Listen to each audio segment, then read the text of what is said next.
How many significant conversations throughout the world have occurred over a cup of tea, whether with friends and family, or work colleagues, or even among nations through statecraft? Talking over tea has been one of the few cultural expressions that unite us as a human family. This video shares with you the works of 44 artists who have expressed their interpretations of the human experience of connecting over tea. While the artists created their work independently, within this video we are juxtaposing their work in a way that creates conversation and visual storytelling. We now invite you to participate by looking, listening, and conversing. The rituals. Historically, tea has been used for ceremony, seen as a calming beverage and used as an elixir during both formal and informal social gatherings.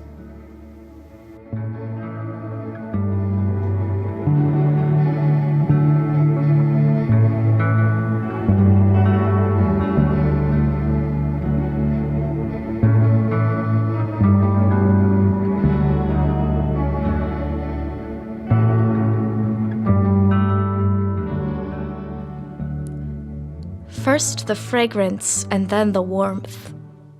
When I approach the room in which you wait for me, a sweet smell of grass and herbs and love are there. For you have prepared our daily ritual, the silent one, where I am passive, you an active tutor of my senses. I take the cup in hand and it pleasures me. Fingertips feel it first, a sudden onrush, an invasion, a tactile hit. The heat has managed to escape the cup, but not in the cloud that overtakes my morning nasal passages. Why are we now in this tea ceremony?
The leaves. For thousands of years, cultures around the globe have come together not only in their shared experience of tea as a ritual, but also in their harvesting and trade of tea as a product.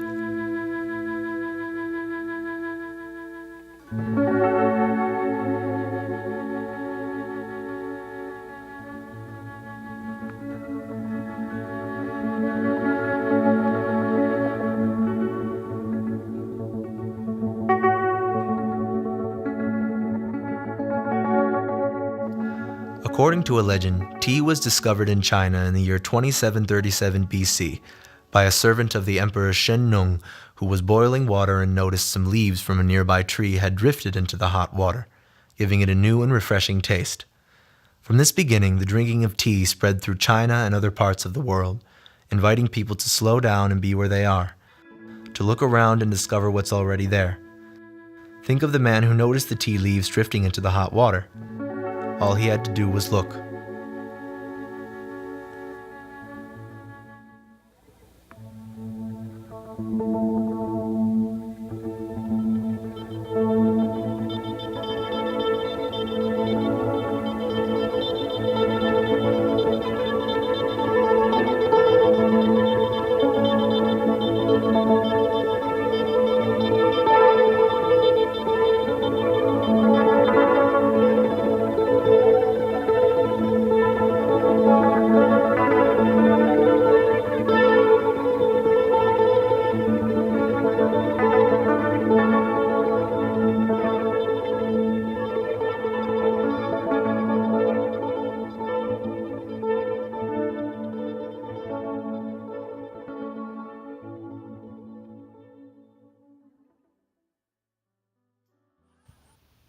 The vessels.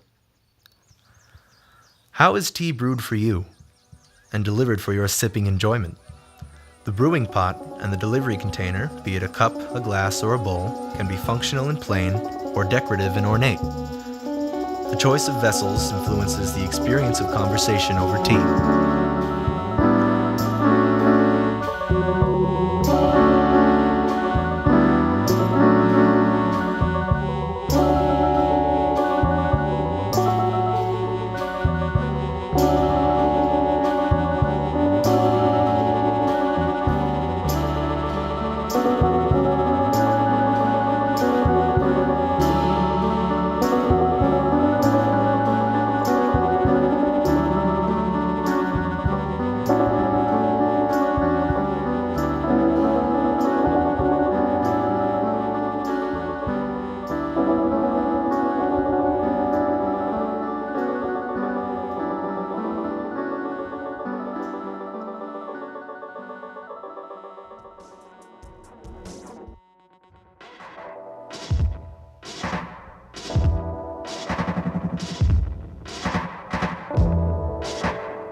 The parties.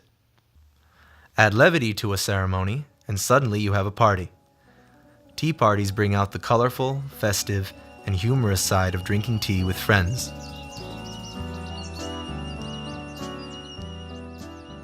In her late 70s, my grandmother had become a pillar of the Church of England. Intimidatingly angular and ashen-haired, she favoured Edwardian-style suits, ankle-button boots, and necklaces of pearl and jet, even though it was 1946. She spoke the English of the King James Bible, lots of these and thous. Mum told Dad, "Your mother's gone overboard." When the bishop came for afternoon tea, preparations took on an almost religious significance. Linen cloths and napkins appeared. A gate-legged table was set before a fire smouldering in her sitting room. Royal Doulton tea set, patterned with leafless trees, silhouetted against a winter sky, had a sobering effect.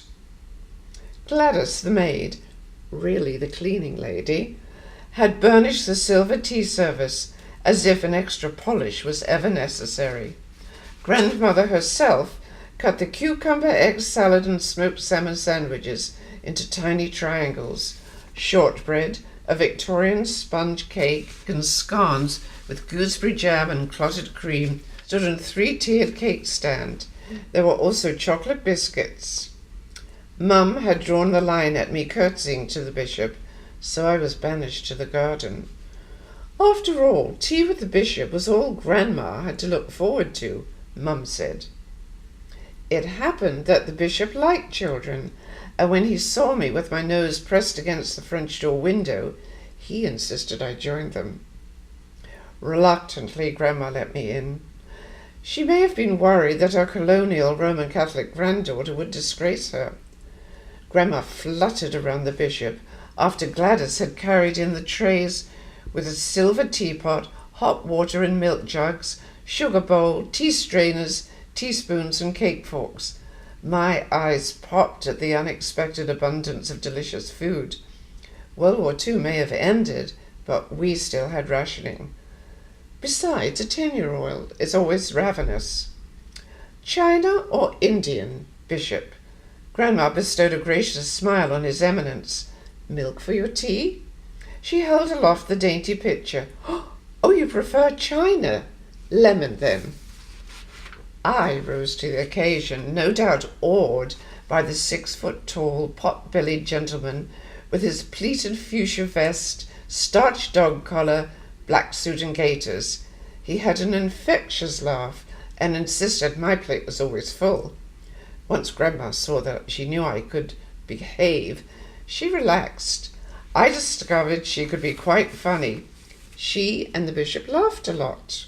Later on, the bishop said, Mrs. Bull, do play something for us. I'd be delighted. Grandma swanned across to what she called the piano forte. With her back turned, the bishop winked at me, and we each snitched another chocolate biscuit. It turned into quite a jolly afternoon, with the bishop humming along, conducting time with his cake fork. Tea with the bishop marked the beginning of a unique relationship with my grandmother, one quite different from Mum's.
The conversations.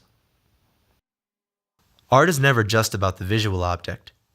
It also offers ideas and sparks dialogue. This dialogue can occur between artworks when they are juxtaposed, it can occur between artworks and a single viewer, and it can occur when many viewers are together. The adjacency of artworks offers intrigue and opportunity for comparing and contrasting.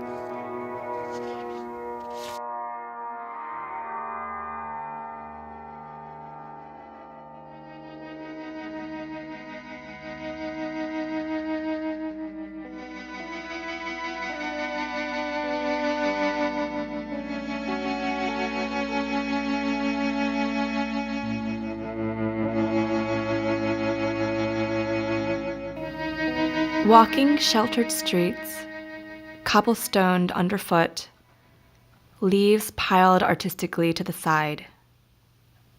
Steep pathways to ancient bowered shrines where prayer papers fluttered in a cool, transparent breeze.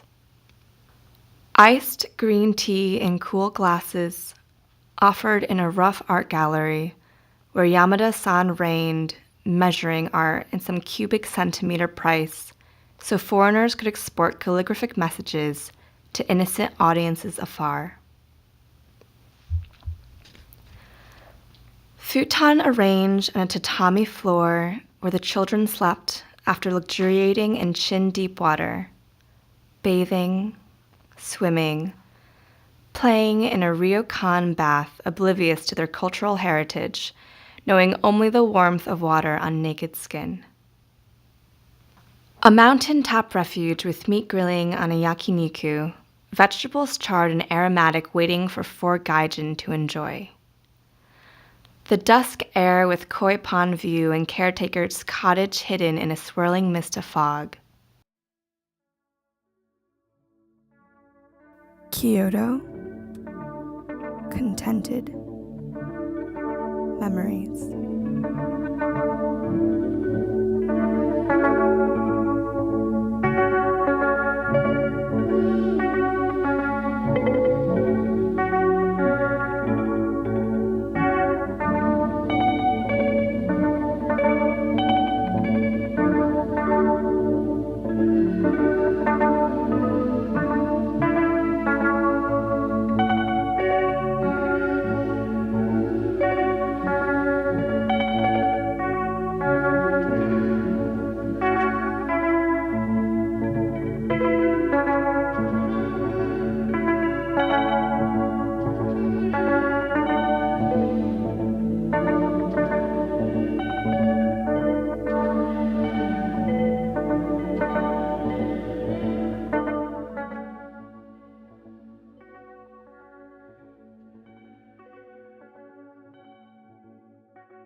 In a time of fracture, tea can serve as a bridge between distinct cultures, disparate time periods, and multiple generations.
Granny's always raving and ranting, and she's always puffing and panting, and she's always screaming and shouting, and she's always